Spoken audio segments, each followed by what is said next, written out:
اللهم صل وسلم على سيدنا محمد. tẹ́ ẹ bá ti yòǹbó ànábì bàbá òní ṣe wá sí bí báyìí. sallallahu alayhi wa sallam. صلاة تحبب بها إلي العبادة والحسنات وتناكي بها قلبي من جميع الظلمات وترحمني بها في الحياة وفي الممات يا رب العالمين. محمد رسول الله صلى الله عليه وسلم. جماعة وجودا هيبة وجلالا، جماعة وجودا هيبة وجلالا، وأبصرت من ذا بهجة وجوالا، جمالك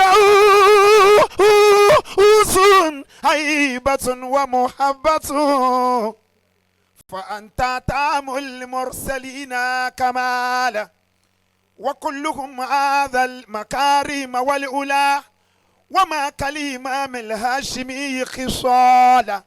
محمد محمد محمد محمد محمد محمد يا خير الأنام وسيلتي، صلى الله عليه حباك إلهي من يفوت مكالا، اللهم وأنت وهبت البهدى والسود فانتهى إليك قديم رام منك منالا، وأنيك يا خير الأنام وسيلتي، منيلي لدى اليوم الرهيب النوال. سيدنا محمد رسول الله صلى الله عليه وسلم. أنا فرد من أئمة الهدى، الشيخ أحمد البخاري البخاري، كل شخص كان منهم اهتدى، عين الرضا 2024. نحن أتباع لشيخ أحمد، عين الرضا أغبا 2024. تابع لمعرفه معرفه لمدى،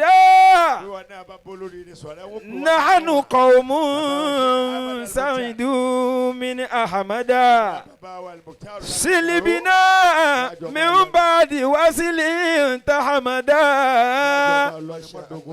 الهدى جمعية للسعداء، من تمشى بسعيد سعيدا. ọgbẹ bẹ́ẹ̀ náà ni bó ṣe wá nù. ọ̀bùnà aláàlá aláàlá àṣìbùnà kùlùmọ̀ mọ́tà ilé iná yàdáhù ó ṣeun. kùlùmọ̀ mọ́tà ilé iná yàdáhù. Falahu àti wàlú mi máa má dáwù. Bàbá wa Bùtórí. Bàbá wa Ainu. Rahimallahu alladhi yarhamuna. Walladhi yusidi ilayna wudahu. Allah Allah Allah Rabbuna ẹjẹ́ jọ wí. Allah Allah Allah hasibuna walladhi yarmi ilayna samahu ma'ana lamunuja wizi haddahu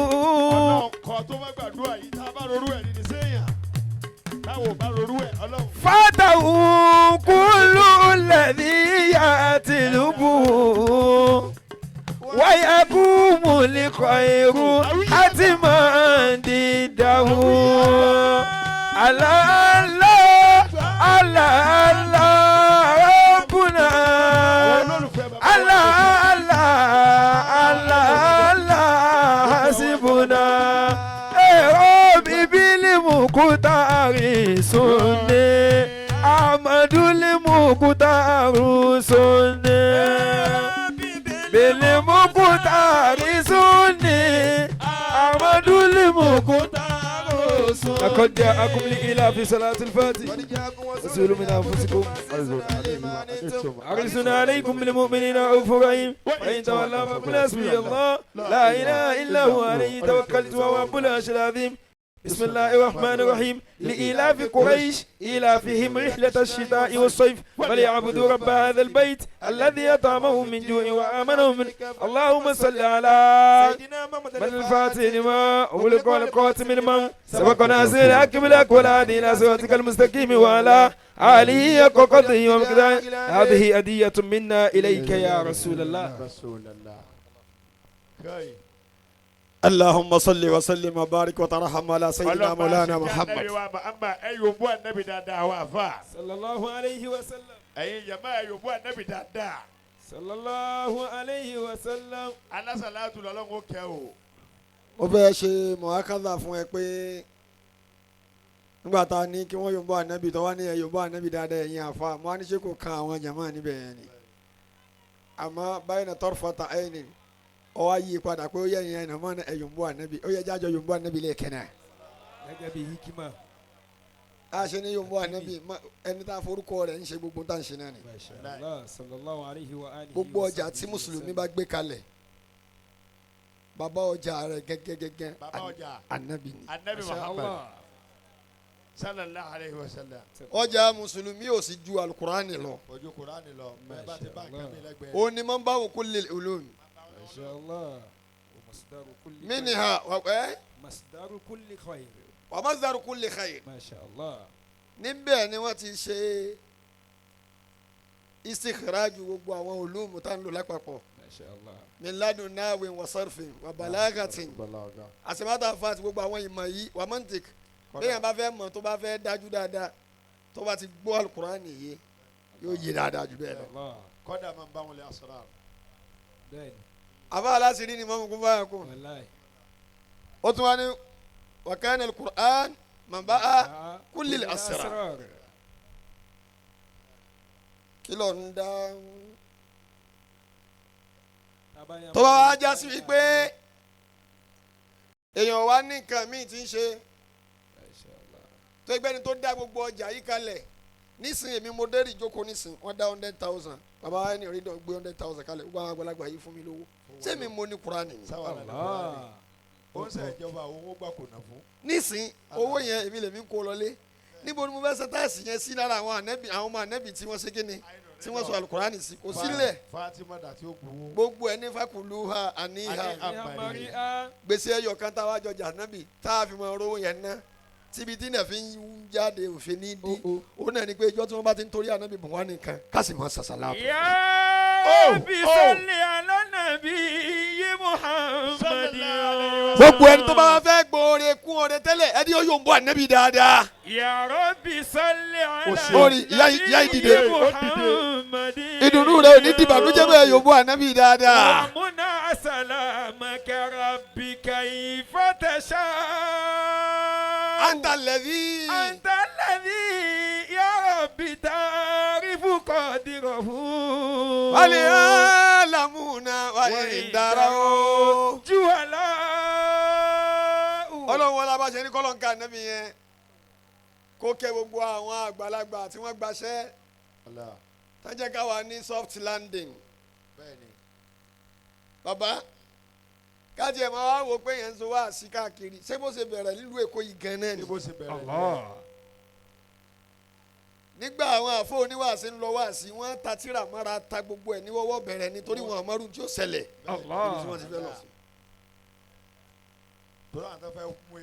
àwọn tí wọ́n sọ fún eléégún pé sọ ẹ̀kú rẹ̀.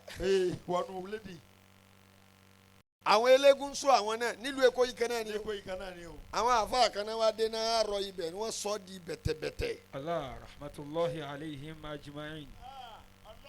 Ọlọ́run máa ṣàlékún kẹ́ wọn. Allahumma amin. báwa ké bàbá wa gbà Maulana Sheikh Kamaluddin Al-Adabi. tagammadahu Allahu bi rahmatihi. Ujubatu zaman. Ujubatu zaman. bàbá wẹ́rẹ́wẹ́rẹ́. Waliyullahil kamil. Masha Allah. rahmatullahi alayhi. adabiyatun. tí n bá ti ń gbọ́ Masha Allah. Àwíyé. orin àbáwa àwíyé àgbà inú mi á máa dùn torí pé zikiru lè awliya fi arahmatu Masha Allah. ní ti ń kí bàbá alájí àgbà lẹ́ẹ̀kan mo wá kọjú sí bàbá oníhùn ní àyín mo ní à ọlọ́run ṣàánú àfa tó pọ̀ mo dúró wá níbẹ̀ ni ipe kódà gan-an nígbà tí orin yẹn jáde bíi 120 copies làwọn rà fúnra wọn táwọn wá tà fáwọn ọmọlẹ́kẹ́ pé ìyìn ní bòyìn lọ́fẹ̀ẹ́ àmọ́ wọ́n bùn àwọn èèyàn míì níta. Adabiyatun abadiyatun. bàbá wa Maulana Al-Abtawi Abtawi. Adamallahu. mo ti jẹ wọn ń gbèsè pé ká kí wọn pé ẹ ṣeun ẹkú dìde jó ní àwọn àṣekútùbà. gbogbo jàmọ́ nígbà wọ́n di Rasulullah home and abroad ni wọ́n ń kọ́mẹ́ǹtì lórí Al-Abtawi. kútùbà bàbá wa Al-Abtawi Al-Abtawi. 30 minutes péré náà ni Al-Abtawi. fastawa aba kulla shay. Al-Abtawi. La ilaha illallah. ọlọ́jà mi yín ogun. Allahumma amin. Adabiyatun. bàbá wa Maulana Al-Mubarak Shikini Tajul adab. radiyallahu ankum. Bàbá wa Sigiri. Amin. ojú yín a máa tì mí ojú tó oṣù kan àbí méjì sẹ́yìn báyìí Al-Mubarak. tá a pàdé ní Fàdèyí Fàdé yìí. nínú gbogbo àwọn àfáà tí wọ́n ṣe kò ná wọn jù mi ò rò pé owó ẹni tó tó owó bàbá wa Ṣígínì wà ń bẹ̀. Owó ni bàbá Sigiri náà sin o. Allahu Akbar. tírú àwọn bàbá Tètè lọ yìí gbà tiẹ̀ o. tí ó ti dowó ni ẹ ń wà níbi Sallallahu alayhi wa sallam. but tí àrú àwọn bàbá yìí kó tiẹ̀ ajá sí gbogbo pọ̀ lọ́dọ̀ wọn náà ọ̀ràn yẹn kọ́ ni kí wọ́n mọ nítorí bismillah ẹ̀yà afẹ́sẹ̀ kò náà bí kì í ṣe pé tó ẹja bùn àfa ní nkẹ́ Allahu akbar. wọ́n ti rí iṣẹ́ yìí níṣẹ́ wọn Salli ala Muhammad. wọ́n ti rí iyì wọ́n ti rí ní iyì àwọn Adabiyatun. níjọ́ tá a bá wá kówó gidi ilé ń tá a bá ní Bẹ́ẹ̀ni. àwọn èèyàn ò nà ní pọ̀ntọ̀ Wọ́n náà. Adabiyatun. ẹ ṣeun Abadiyatun. Haji Ibrahim Akéwòlérè Kéwú lérè. Min shaykhina. àti wọ́ Tajul àtàfà sùúrù àbọ̀ bíi tí gbogbo kìnìún yẹn ti ń sàn wá Bẹ́ẹ̀ni ẹ sáà máa kọ́ lọ. láàrin ìṣẹ́jú márùn-ún àṣemátà ọ̀fà àti ibi tí mo padà yà sílẹ̀ ní ẹ̀yìn náà ẹ jẹ́ yà síbẹ̀ Ẹ̀yin ni o. ẹ rí i pé mo jòkó látàárọ̀ mo wò pé bó láti bá jáde sọ́dọ̀ bàbá wa Ainu Ridoh Agba yìí Allah. ìsà ń wò sùn lọ ní tí ń rò wọ́n sọ kí n tó fi máìkì lẹ̀ Bẹ́ẹ̀ni. àbẹ̀ǹgbà tí a bá sùúrù jáde tí ń kọrin rẹ̀ tán yẹn tí a bá Ibrahim Al-Firdausi náà ok tó bá yá sí pé bẹ́ẹ̀ náà ó dà ẹ jẹ́ kémi náà mú kálámù ní mo fi sáré sọ bíi mẹ́ta ẹ̀ ẹ́ di pé mi pé àwọn afáàní sọ pé ẹ bá mú kíní yẹn Ẹ múlẹ̀. bíi mẹ́ta péré ló wá dúró Ẹ súnmọ́lẹ̀. À ń bọ̀ ní mo bẹ́ẹ̀. sì mẹ́sà rẹ̀ àmọ́ yìí ń bọ̀ ń bẹ̀ Bẹ́ẹ̀ni. fún bàbá wa Ainu Ridoh Agba Káyì. Adabiyatun. ẹ yòówù ànábì. Lágbá àlàáfíà. Abadiyatun. ha Maulana Sheikh Kamaluddin Min shaykhina. bàbá àbọ̀lá kalẹ́ Tajul adab. olólùfẹ́ mi tó pọ̀ Masha Allah. Ó ní yagi. ẹ Alárafa tèmi wá. ọlọ́run mọ̀ sànù bàbá oníyẹgí púpọ̀ fà Masha Allah. abẹ́rẹ́ láwọn tọ́lọ̀ ń bọ̀ bàbá yìí Wallahi, wallahi, wallahi. bàbá Al-Misri Al-Misri. bàbá àbọ̀lá kalẹ́ ni Bẹ́ẹ̀ni. nínú ẹ̀jẹ̀ bàbá oníyẹgí kẹ́nẹ́ Ó ní yagi kẹ́nà. Allah. Ó tún wà lókè ó tún wà nísàlẹ̀. ó tún wá ń bẹ lókè bẹ́ẹ̀ ló tún wà nísàlẹ̀ Níbi tá nígbà tá a ti ń rẹ́ǹtì ọmọ máa fà mí. tọ̀ Gbogbo tó bí kèsè pé kò bímọ o, àmọ́ kò bí àlùbáríkà. Ọmọ akéwò ló yanjú ẹjọ́ kó ń bẹ̀. Adabiyatun. ọlọ́run jẹ́ mi yín ogun ọlọ́run wọlé àlọ́rí ìwà tí ìfẹ́ tí bàbá oníyẹgí ní sí bàbá Alhaji Agba bí mi ìbá mọ gbogbo ẹ̀ mo mọ̀ kẹ́ níjọ́ tẹ́ ẹ ní bàbá lọ gba mọ́tò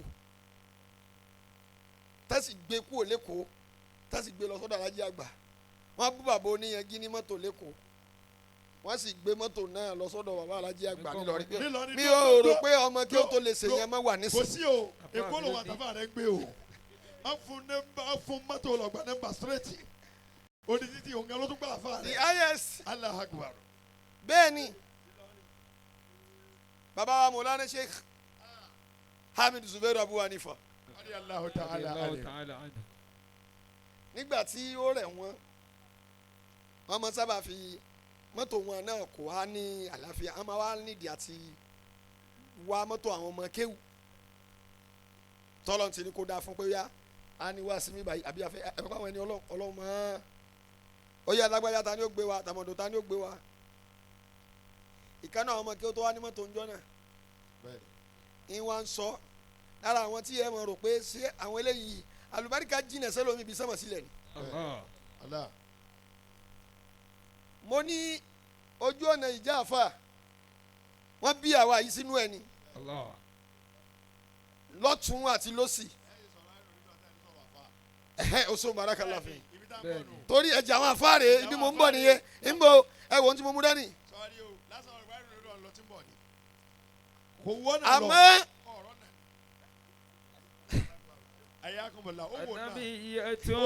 ó ti gba pálí nísìnyí ọdún kẹwàá ni kò sí kẹkẹ nu pálí rẹ èyí ń múra tó tún wà ń tòsí kò rọrùn.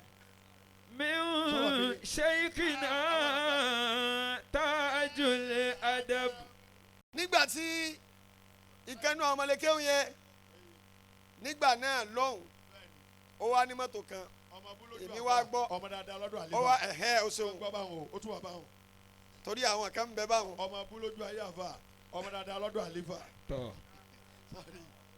sọ́ọ́dún ní báwọn kò sí bíjẹ́ ìsàlẹ̀ o. ìwọ ní abẹ́ gbọ́ yóò wà máa wà lónìí. wọ́n ní àwọn mùdírù láwọn fẹ́ lọ wá sí mọ́tò tòun ni ká wá gbé wọn ká máa fi mọ́tò tòun gbá láàrẹ̀. nafsul qawl nafsul makal. jájọ sí láìfù tó o bá sọ bẹ́ẹ̀ jájọ sí láìfù. ibẹ̀ ẹ̀kọ́ là ń lọ. akànyà síbẹ̀ ni. ibi mo lọ ni pé bó ní gbígbé mọ́tò lọ. kìí ṣe pé àwọn àfáà ní bòmí ní mọ́tò rẹ o.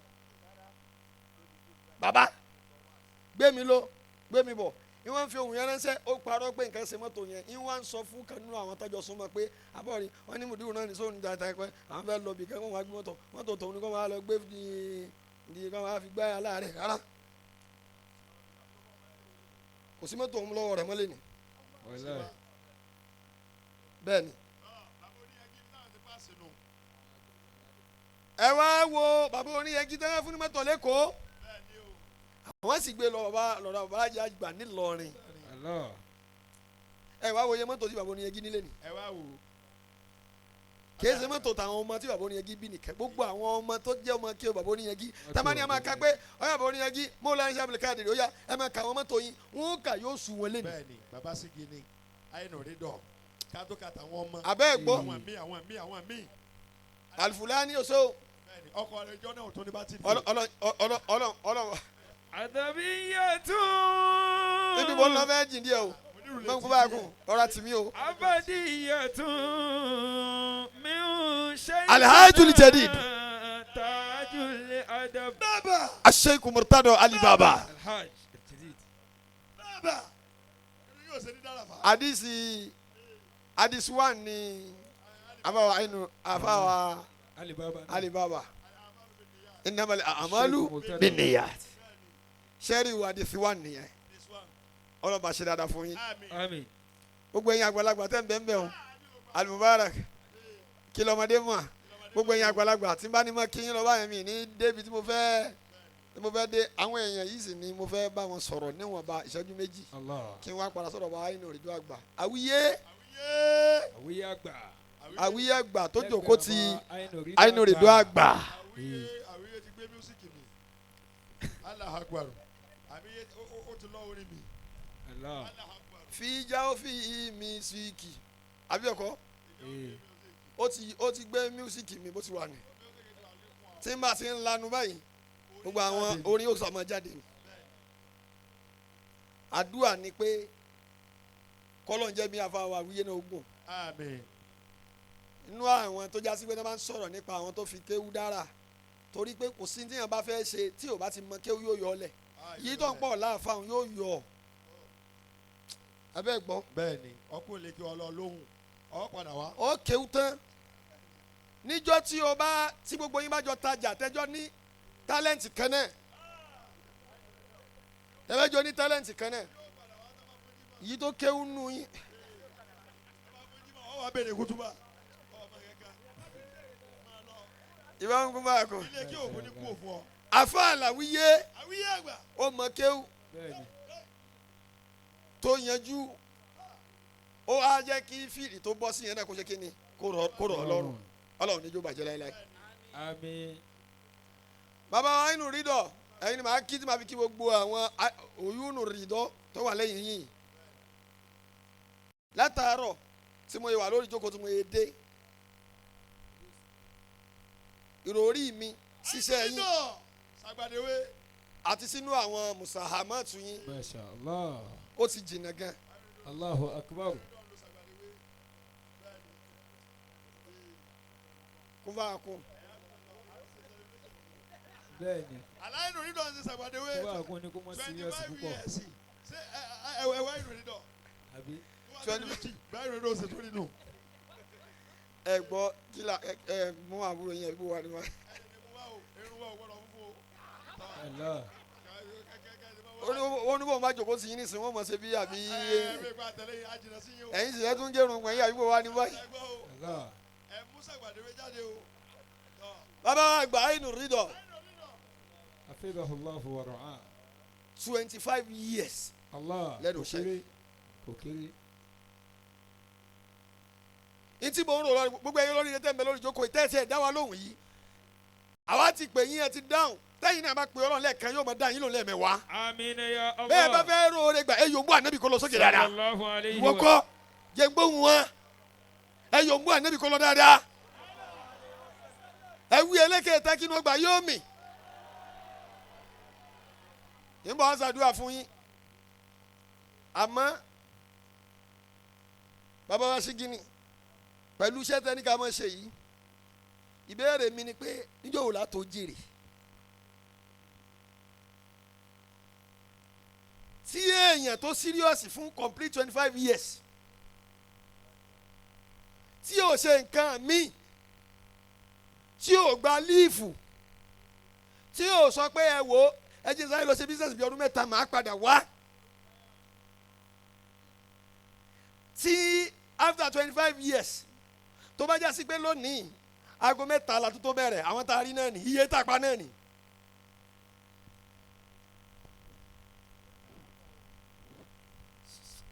tó kó dà kó ṣiṣẹ́ ìjọba nìyẹn ṣe fún 25 years a ní level tó ti máa wà o. mo ń wo bàbá yìí kò sí ìbànújẹ́ lára wọn inú wọn ń dùn wọ́n ń lọ wọ́n ń bọ̀ kódà wọ́n tún ń ṣàwàdà níbi táwọn àjòkó sí àwọn náà dẹ̀ tún dìde wọ́n lọ náwó. mo fẹ́ bẹ̀rẹ̀ wá sí nísìn Ainu Ridoh láwọn kò mí lọ́nà pẹ̀lú 100,000 naira. láàrin mi àti yín ṣé ìjòkó yìí dẹ̀ jọ ìjòkó tó yẹ kán lè 100,000 yọ báwọn fẹ́ fún níwáàsí tí kì í bá ṣe pé yẹn ní àmọ́sà pẹ̀lú tó ṣe.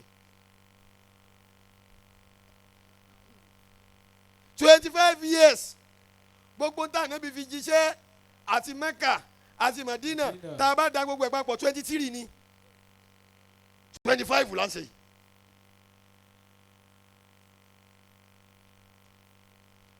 tí àwọn tá a jíṣẹ́ fún àbáwọn tá a lo àsìkò yẹn fún àbáwọn tá a lo gbogbo àwọn wàhálà yẹn fún tó bá yẹ pé àwọn la fẹ́ wò tó bá yẹ pé àwọn là ń retí pé wọ́n san wọ́n lẹ́sàn-án máa fún wa ní gratuity ṣé gratuity tá a máa gbà lé nìyí. الذين قالوا ربنا الله ثم استقاموا الذين قالوا ربنا الله ثم استقاموا.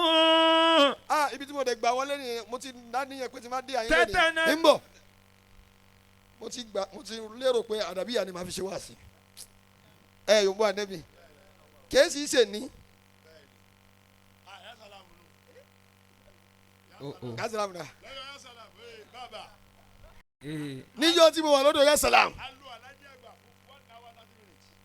àdàbíyà mo fi ṣe wá sí mi ò dẹ̀ practice ẹ̀ lójú agbo ó ti lérò gún ọdún tèmi máa ti fi àdàbíyà ṣe wá síbẹ̀ torí táwọn bàbá tó bí àwa sọ nípa bàbá wa àgbà Alhaji àgbà. Masha Allah. afáwa ayakumullah. Alhaji Arisekola yìí adakumullah. kìí ṣe pé mo hé lójú títì. Masha Allah. torí ẹlòmíì nínú tí o jẹ́ kí ẹlòmíì ó jèrè mọ́lẹ̀ nínú ó ti mọ kéwù tán àfa tó dáa fún tó fẹ́ lọ́mọ jánẹ́sì fún bísínẹ́sì ni kìí ṣe àlùbáríkà. ó fẹ́ ṣe bísínẹ́sì. ẹjẹ́ àjọ lògó yín kásán agreement ọlọ́run yáyọ agreement kó ṣe. yóò wá yàwó mọ́tò òun lọ́wọ́ ní. bẹ́ẹ̀ni ìwọ wá sí náà kí ni ọ̀nà ọlọ́run lẹ fi kánsì sí. I need ajanesi. Ajanesi needed. Kí ni wàhálà rẹ̀? Wàá kó wèrè bá. Ta ló mú wọnú Ìsìlámù tó ń dààmú ara rẹ̀? Àdìsẹ́kọ́lá. Ọmọ tí mo kọ́ ni ọmọ tí mo tọ́ ni gbogbo ìrìn àjò yìí kò sí ti ó sẹ́yìn ẹ̀ ń bẹ̀ 20 ọdún ó lé sẹ́yìn ní ti ń jánà sí fún mi báwọn. gbogbo àwọn àsìkò tí mo wá jánà sí yẹn àti níbi tí wọ́n pè wá sí ní wàásí o ẹ mọ̀ bèrè pé bọ́lá ti ṣe wàásí nínú dánfó ni. Wallahi alazim in si sawada. Inú dánfó. Kò sí ọ̀nà tó jìn lẹ́kọ̀ọ́ yìí tí mọ́tò máa ń lọ tí èmi àti mama Ṣokọ́lá ò ti ṣe mọ́tò wá sí nínú rẹ̀ rí nínú mọ́tò ń bẹ̀ nínú àwọn ọ̀nà tó jìn tó gbé tẹ bá fẹ́ lọ ẹ̀ẹ́dàgbére dáadáa òní tẹ bá ti kọ́ látòrí ilé lọ sọ́nà òkòkò náà máa 12. Òkò àbọ̀ àbí tẹ kẹsàtì méjì níbẹ̀ yẹn. Òkò àbọ̀. àbí tẹ bá gbéra látọ̀nà Musitẹ́lẹ̀ ń lọ sí Sango. Sango kẹsàtì mẹ́ta nìyí òun. àbí tẹ bá ń lọ sọ́nà Ìkòròdú ó di mẹ́ta bí àbí tẹ bá ń lọ sí ọ̀nà títí Lẹ́kì Àjà tàbá àánú wá sí gbọ́nà lọ kí ló fà á tó bí àmọ́ sàkà ṣe wá sí yẹn jáde èmi máa ń wò ó pé irú ìgbóyàwó ni àwọn kìrìsìtẹ́nì máa ń ní tá a jọ sanwó mọ́tò bákan náà tí mọ́tò sì dá àárín kẹtẹ́ ẹnìkan sọ pé praise the Lord bẹ́ẹ̀ni wọ́n ti ní hallelujah wọ́n tún ní dasọ wọ́n dẹ̀ máa everybody yóò kọ sọ everybody praise the Lord wọ́n lọ sanwó ọkọ mi. Praise the living God. wọlé inú mọ́tò ó sì pé hallelujah wọ́n lè kó wa káàngì wa báyẹn fún 30 minutes nínú ìrìn àjò yẹn wọ́n máa fi sọ̀rọ̀ Jésù lọ. àfa ò bá àwa wà nù mọ́tò yẹn àwa ní ó dákẹ́ tó ń wọ̀ kẹ́rì hàn àmọ́ gbọ́n tí ó fẹ́ sọ. mo á wò ó pé àwa náà mọ̀ tá a lè wá àwọn ẹ̀ náà wí ní ìyá yìí náà à ń jáde lọ́jọ́ kan nìkan ṣe bẹ́ẹ̀ ó bẹ̀rẹ̀ láti akó ní ọ̀nà orílẹ̀ tán ká sọ́dọ̀ àmọ́ ẹtú báyìí ló bẹ̀rẹ̀ ó gbé dé ọ̀nà báràsì nígbà tó parí tán mo ní mọ́ Ṣokọ́lá àánú ṣe ti wá lé ni. ẹ yóò mú ànábì. sallallahu alayhi wa sallam. bani a'udhu billahi minash shaitanir rajim. Masha Allah fadal. bismillah.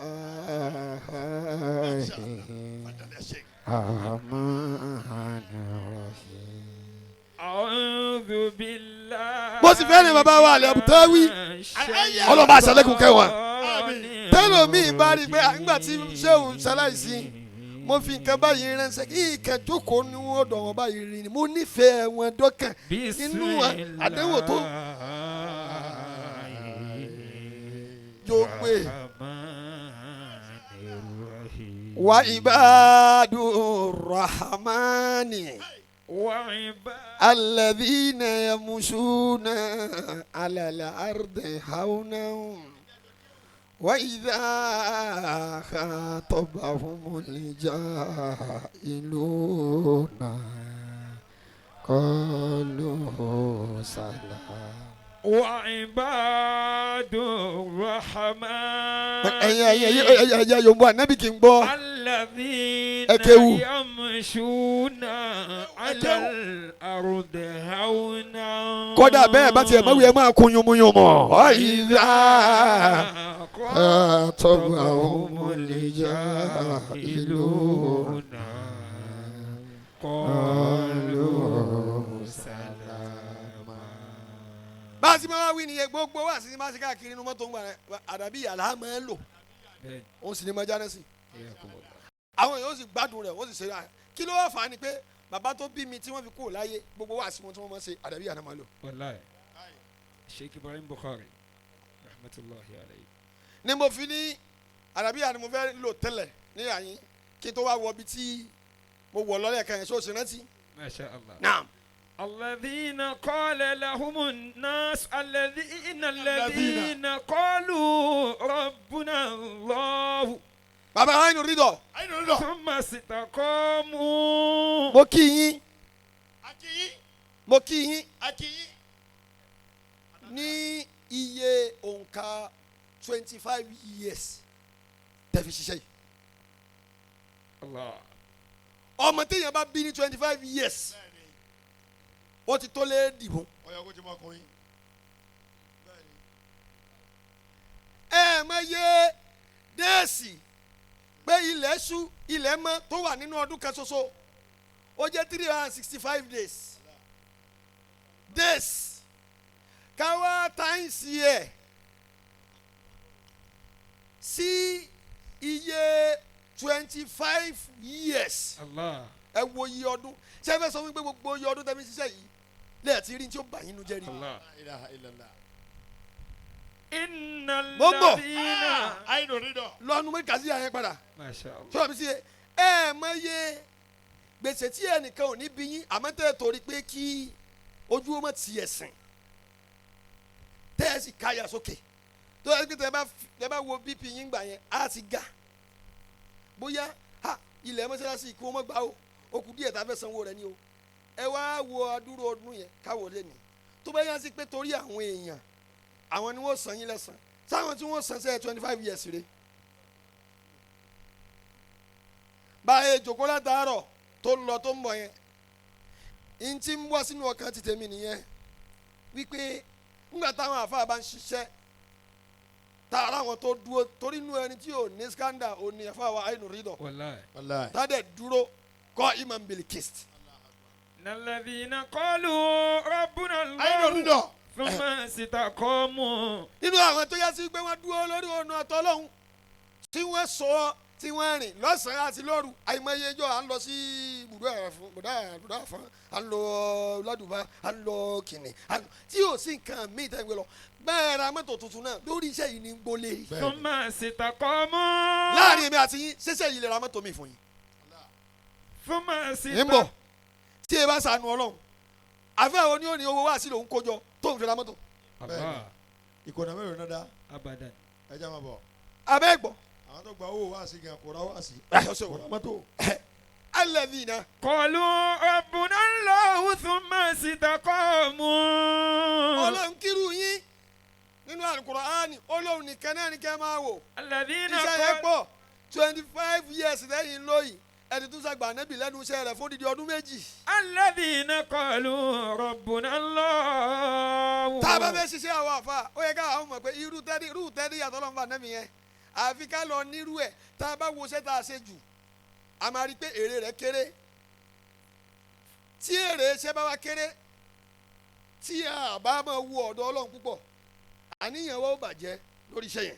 ثم استقاموا tó ìgbà àìkò jèrè rẹ̀ yàn yín ò ní pé ọlọ́run ò ní fún wa lérè rẹ̀ àmọ́ kò sàdéhùn rẹ̀ pé àyín là á ti jèrè rẹ̀. تتنزل عليهم الملائكة odò ألا díẹ̀ díẹ̀ تتنزل عليهم الملائكة bàbá wa Ainu Ridoh Agba wá sí lọ́sàn Nudwan Ainu Ridoh. wá sí lóru Ainu Nudwan Ridoh. Ainu Ridoh 2000 Ainu Ridoh 2001 Ainu Ridoh. Ainu Ridoh 2012 Ainu Ridoh. gbogbo bẹ́ẹ̀ ṣe ń pa àwọn èèyàn jọ yẹn bẹ́ẹ̀ lẹ́nu mi wọ́n gbé káàkiri pé Ainu Ridoh gba burúkú owó lé ní tẹ́ ẹ bá dá dúró àwọn èèyàn tó wà lọ́dọ̀ rẹ̀. تتنزل عليهم الملائكة bàbá wa àgbà ó níyẹn gí kọ́dà àwọn tó fáwọn kan lówó mọ́tò. mo wá bí wọ́n léèrè Àlàkàlà. àwọn sọ̀rọ̀ pé mo wá ń fetí kò wọ́n létí pé ẹnu iṣẹ́ yìí wọ́n lágọ́ mẹ́ta àbọ̀ làwọn bẹ̀rẹ̀ èló ni a ti wá pa báyìí. Allah.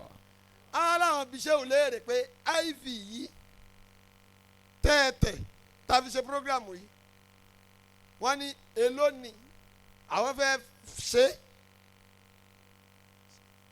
wọ́n ní ṣé Ainu Ridoh Agba sọ pé 500 copy iv yìí 500,000 naira ni. Allah.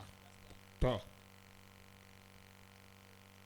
bàbá bẹ́ẹ̀ ni o ebi ò rò bóyá mi ń rojọ́ nígbà tẹ́nìkan fi owó tó bá ń lẹ̀ ní àyìn. bẹ́ẹ̀ ni họ́sì gbangba tá a mú fún ọ ọmọ kówó la mú lé ọ lọ́wọ́ bó o bá tiẹ̀ wá lé mú torí ọlọ́run mówó lẹ̀ ọ sì sanwó iv تتنزل عليهم الملائكة bẹ́ẹ̀ ni ألا تخافوا ولا تحزنوا ẹ jọ torí ọlọ́run téèyàn bá mọ ọlọ́run àfáàsì ìyẹn jù ni o kí làwọn fi ṣerú iv wò àwọn lẹ́fù lókì Allah tatanazzalu. tatanazzalu alayhimul malaika. tó bá yẹ pé ọlọ́run ní àwọn èèyàn kíkí àwọn tó máa ṣiṣẹ́ báyìí tó bá yẹ pé àwọn èèyàn lọ́lọ́run máa ń gbé wọn kí àwọn èèyàn ọlọ́run rán iṣẹ́ àwọn ẹni ẹ̀ báyìí kò ní káwọn èèyàn wá kí wọn torí àmọ́ pé àwọn èèyàn èèmọ̀ yẹn kí.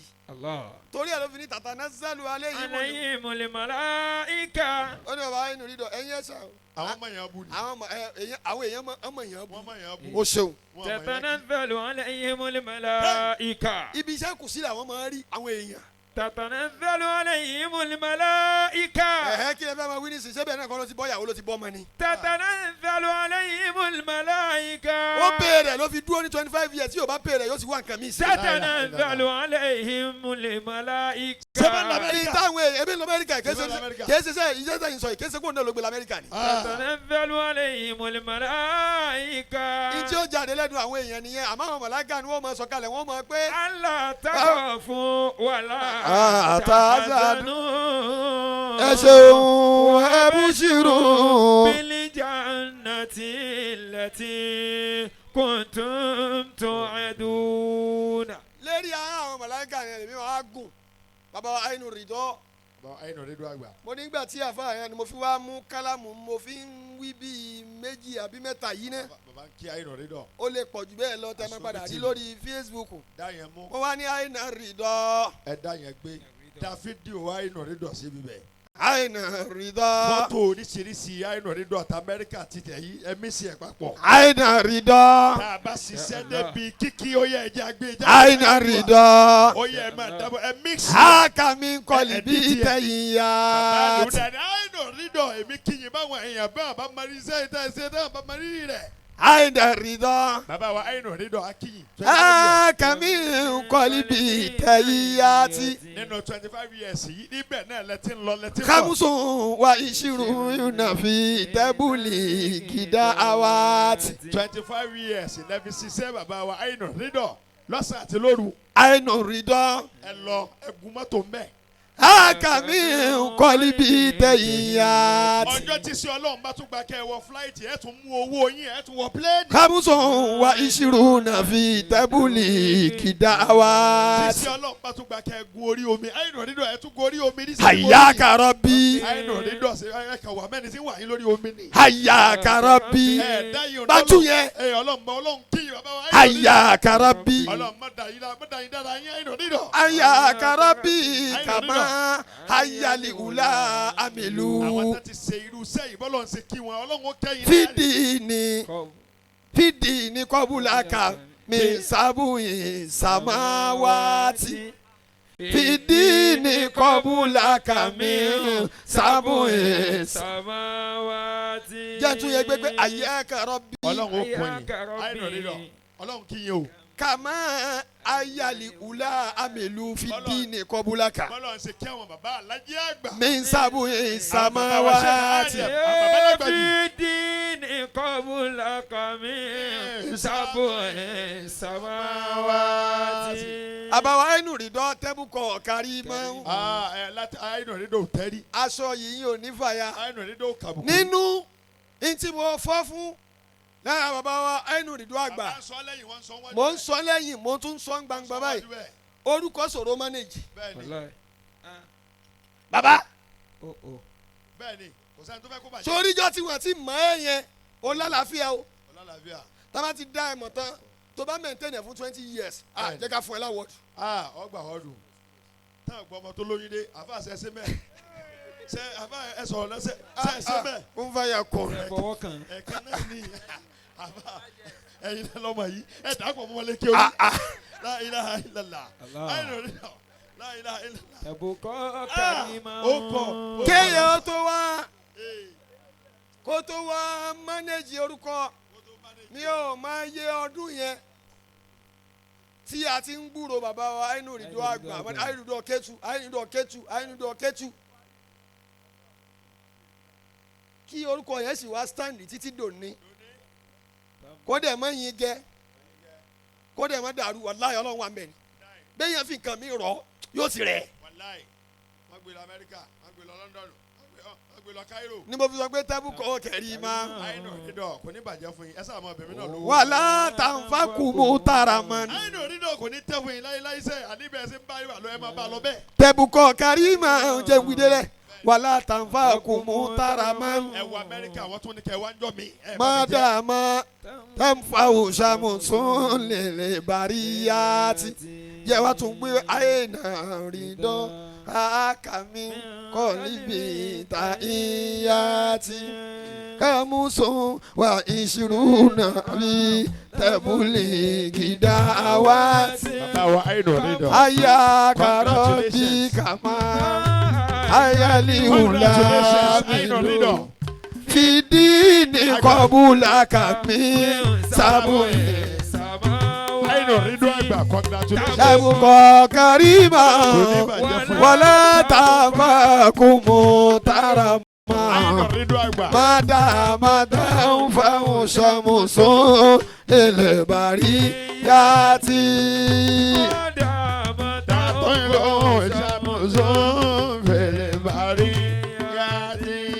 Ainu Ridoh ọlọ́run lókun. ẹ bá wí bẹ́ẹ̀. Ainu Ridoh Agba ọlọ́run lókun. ọlọ́run kó wọlé bàbá Kamali Agbàsọ̀lá àbí sọ̀kà lọ́kọ̀ ni. Oníṣọ̀lá kó máa ní dára sí. ọlọ́run kó wọlé bàbá Kamali Oníṣọ̀lá àmì àdára sí. ọlọ́run kó wọlé bàbá Kamali Oníṣọ̀lá omi àdára sí. Ainu Ridoh Agba ọlọ́run lókun. bàbá l'Amẹ́ríkà Ọlọ́run lókun. bàbá ń kéétu. Ọlọ́run lókun. ọmọ oníyànjí. Ọlọ́run lókun. ọmọ alájí àgbà. Ọlọ́run lókun.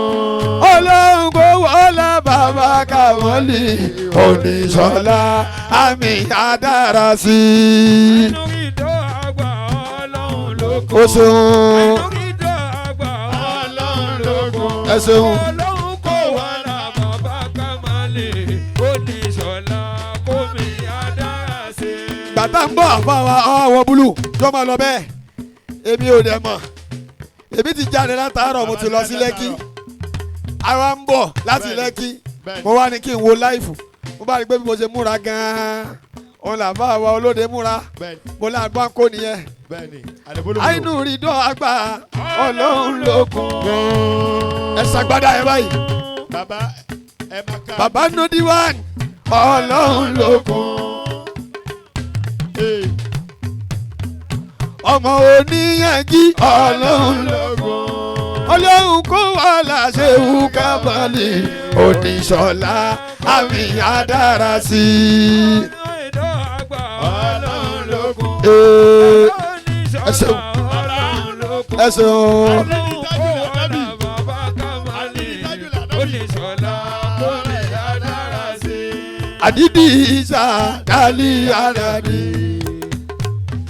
Ainu Ridoh aliya dabi alimu dabi. ẹ bá ń gbé bẹ́ẹ̀ fún àwíyé àwíyé aliya dabi alimu dabi. asinajadi bizalijadi. Ainu Ridoh Agba. Alabi ẹ ṣeun ẹ ṣeun ẹ ṣeun ẹjọ Ọlọ́run ṣe. ẹ ṣeun o ṣeun. Ainu Ridoh Agba ọlọ́run lókun. Ainu Ridoh Agba ọlọ́run lókun. Bàbá Nudwan ọlọ́run lókun. Bàbá Kamali Jamali lókun. Bàbá Jamali ọlọ́run lókun. Ọlọ́run kó wọlé àṣẹbá Kamali Oníṣọ̀lá. Ainu Ridoh Agba ọlọ́run lókun. Bàbá Oníṣọ̀lá ọlọ́run lókun. Ọlọ́run kó wọlé àṣẹbá Kamali Oníṣọ̀lá. àmì àdára sí. ọlọ́run kó wọlá bàbá làmájì oníṣọlá. ọlọ́run kó wọlá bàbá làgègè. oníṣọlá omi adára sí ìṣìta sálíyà sí àdá o. kò ní ìṣẹ̀sì mọ́ 25 years. rọ̀jìrọ̀jà pọ̀ olùlí ara mi. ẹ dẹ̀ manage orúkọ yẹn kò dẹ̀ bàjẹ́. ẹ sì kú. interview ṣe remembrance ẹlòmíì àtòkìkí àtọ́lá àti tó fi kú ọdún mẹ́wàá ni. abẹ́ ìgbọ́n ní 25 years. o ṣeun. orídùn káyọ̀ fàtìrì. o ṣeun o ṣeun. gbẹ̀gẹ̀ akiri mọ́tì làbí. Ainu Ridoh Agba. ọlọ́run ló kó. bàbá Jamali. ọlọ́run ló kó. bàbá Nudwan. ọlọ́run ló kó. bàbá Nketu. ọlọ́run ló kó. ọlọ́run kò wọlá. ọlọ́run ló kó. bàbá l'Amẹ́ríkà. ọlọ́run ló kó. ọlọ́run kò wọlá Sheikh Kamali oníṣọlá. ẹ má ṣe rí nira.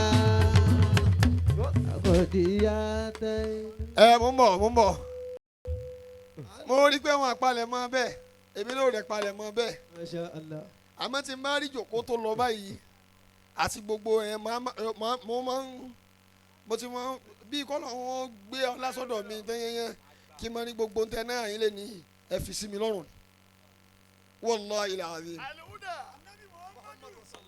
wọ́n ẹ̀ dẹ̀ rí i pé ìpalẹ̀ máa fẹ́ wá gbowó lọ́wọ́ rẹ̀ kọ́ ni ẹni tó bá dẹ̀ ti yó bàbá kìí sàlẹ̀ jẹ́ kúbẹ̀ kó wá ní bí èèyàn bá ti yó bá tún wá ń sàlẹ̀ jẹ́ ó ti yà wèrè. bàbá Ainu Ridoh ọlọ́run ní fẹ́lẹ́ ṣàṣẹ mọ́ àdúrà tí mo ṣe ni pé èyí tá a bá ṣe 25 yìí á bá ń ṣe 30 ẹ dákun ẹ ṣàmì dáadáa àwa ó wà ẹ̀yin náà ó wà dáadáa á jọ ṣe 40 ẹ ṣàmì dáadáa á sì jọ ṣe 50 bẹ́ẹ̀ bẹ́ẹ̀ lọ bìjà ìmọ̀lára Muhammad Rasulullah sallallahu alayhi wa sallam. ọwọ́ pé ojú iṣẹ́ ànábì náà lẹ dúró sí fún 25 years tẹ́ẹ̀sì kú òyìn tọ́lọ́ sì ni wàá dáa tó tó báyìí náà ọlọ́run níjó bàjẹ́ mọ́ látàpọ̀ Muhammad Rasulullah 1 million naira Allahu akbar. ó kàn fi kún sẹ́yìn béèrè ẹ̀sìn torí ẹ̀ ní ká wá ó ní kúmọ̀ kó mọ̀ sọ fún ẹ pé kìí ṣe torí ẹ̀ ó ní wa Ainu Ridoh fi ní ká wá bí idhnillahi ta'ala ọlọ́run ní fẹ́lẹ́ ìṣàṣemọ́. ọgọ́dìyà tàyínà aláìbíra malikitaba àtọ̀dá ẹni rẹ̀ wọ́n wáyé ayé mọ̀ pé wọ́n wá òjíṣẹ́ ọlọ́run ní iṣẹ́ rẹ̀ náà ṣe sílẹ̀ lọ́kàn tó. bàbá fọ́ọ̀rù wúlà mẹ́ wọ́n ní ẹ má bọ̀ àtẹ̀yìn àtàwọn èèyàn yẹn wá wé láwà ní ilé kẹ́nẹ́ fọ́ọ̀rù wúlà mẹ́. bàbá fọ́ọ̀rù wúlà mẹ́ gbogbo ẹ̀yin ìsọ gẹ̀dẹ̀ ẹ máa múra lẹ́yìn pè yín pọ̀ lẹ́ẹ̀kan náà. ọlọ́run ó bá ń dúpẹ́ o.